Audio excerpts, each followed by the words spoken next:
Samsung Galaxy J7 Prime versus Samsung Galaxy Note 5 coming up right now. Let's go.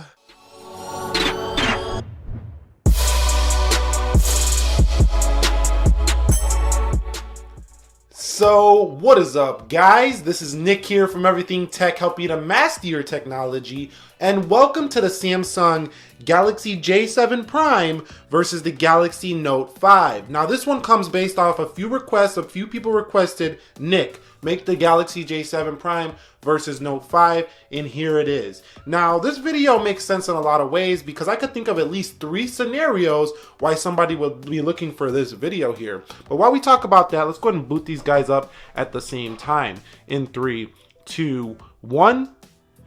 And I do believe the J7 Prime will get there first just because it doesn't have the AT&T boot logo. I do have the carrier edition of the Galaxy Note 5.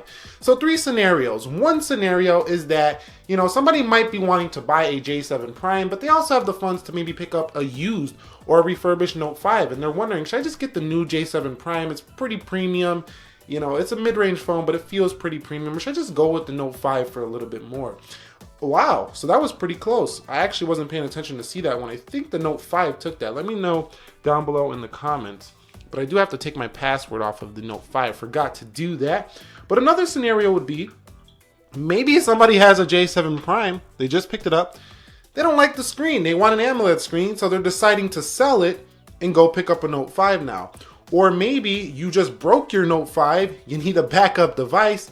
You just don't want to buy another $700 Note 5, even though you don't got to spend $700 to get it anymore, and you might want to be getting a J7 Prime.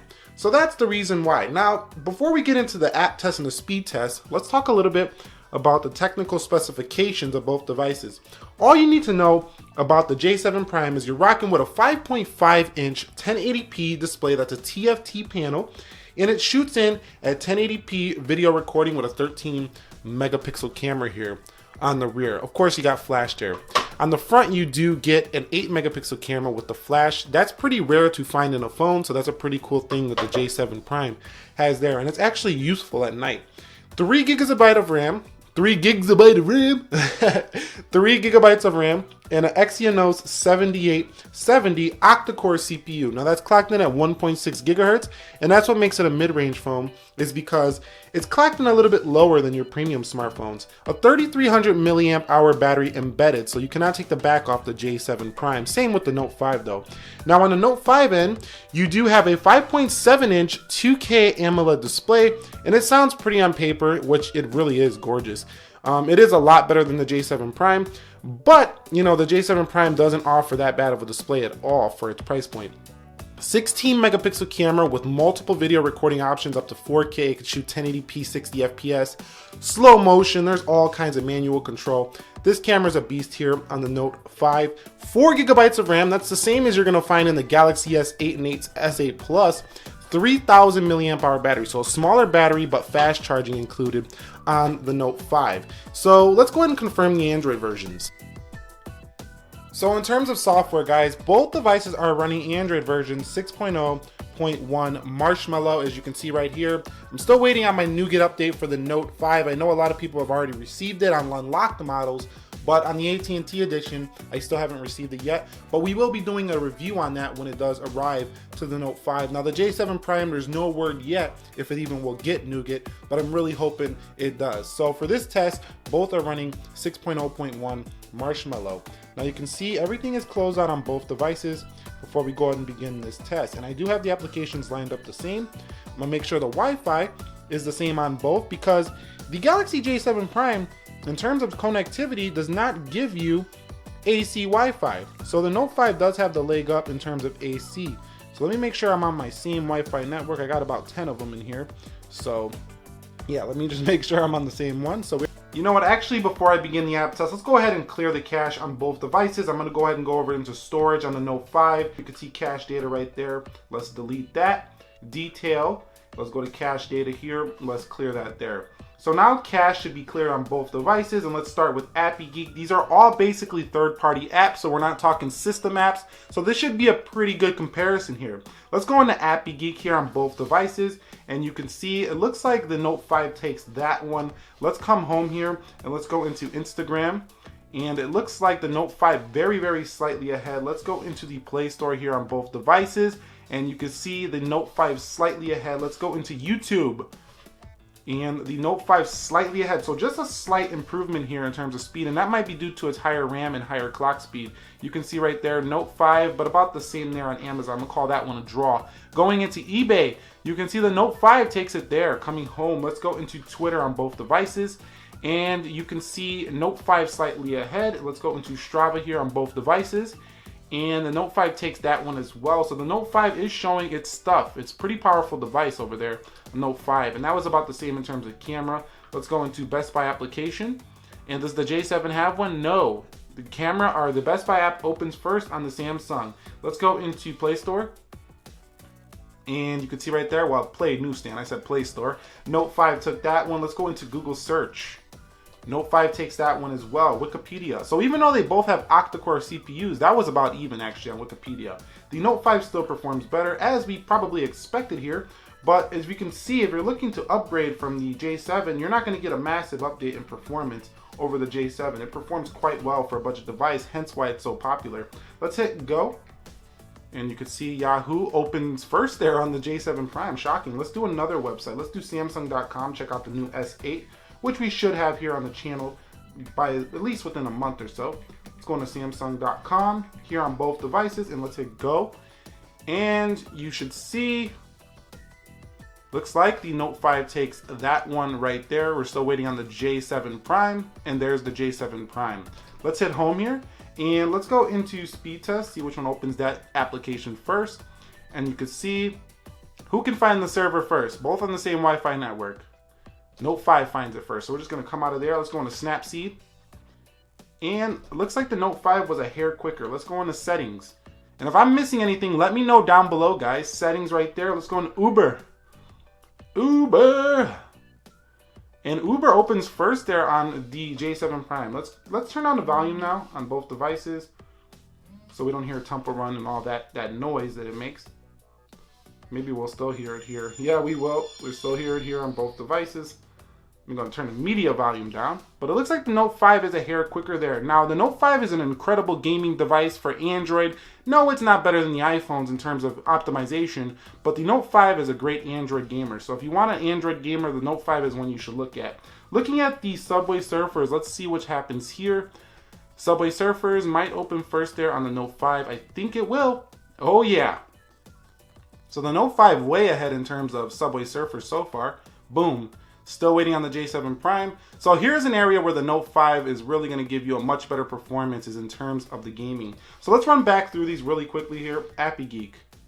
Both have to reload. So if they have to reload, I'm just skipping out of them. Instagram. That one goes to the Note 5. Play Store, Note 5. Let's go into YouTube.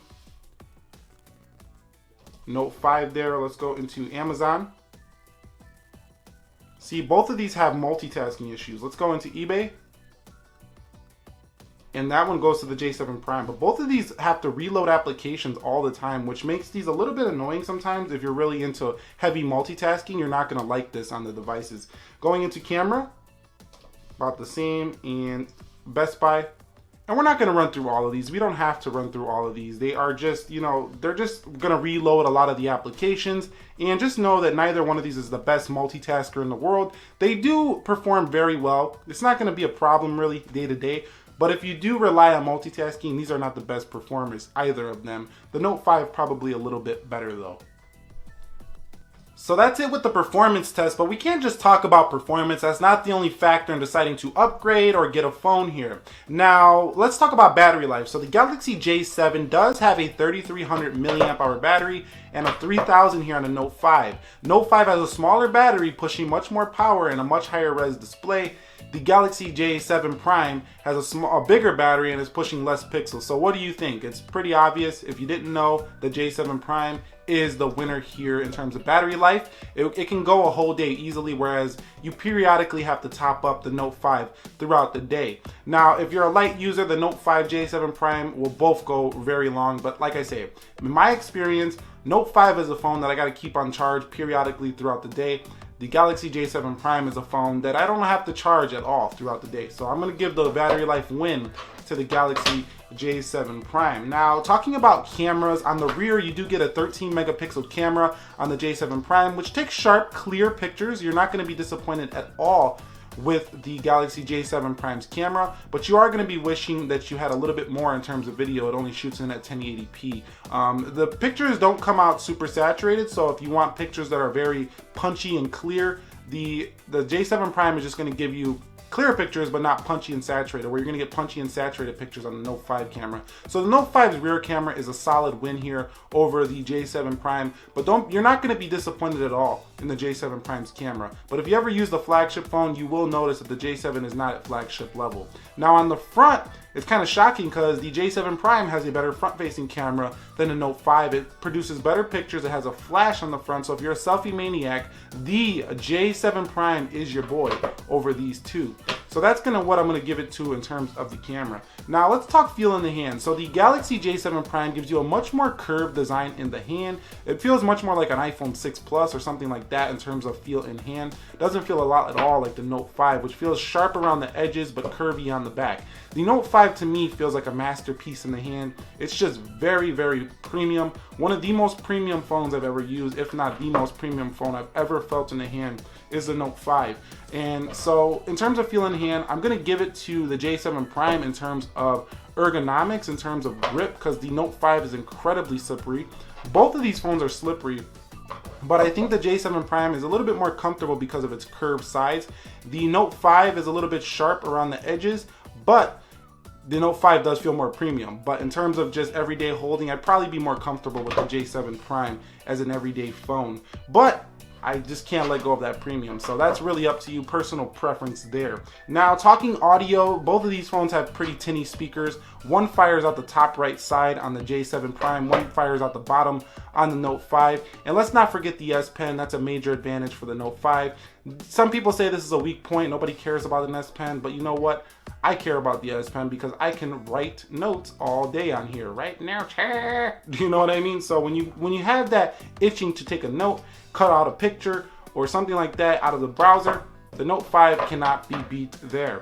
And finally, let's talk price. Well, we kind of talked it already. The Note 5 can be had for around $350 used refurbished, and I've seen them as low as $250 used refurbished. Brand new, you're looking at around $400 to $550. J7 Prime right around $250. So, you know, you could have a used Note 5 for close to the price of a J7 Prime, and that's why this video also, I think, made a lot of sense here. And anyway, that's pretty much going to wrap it up. Which phone do you think is better? Are you one of those people with any one of those scenarios I mentioned earlier? Maybe you have a J7 Prime, you want to get a Note 5. Let us know down below in the comment section. Any questions, comments, concerns, leave those in the comment section as well. If you guys enjoyed this video, do me a favor, hit that like button for me. Nick here, helping to master your technology. Be sure to be well. I will catch you all in the next one, and peace.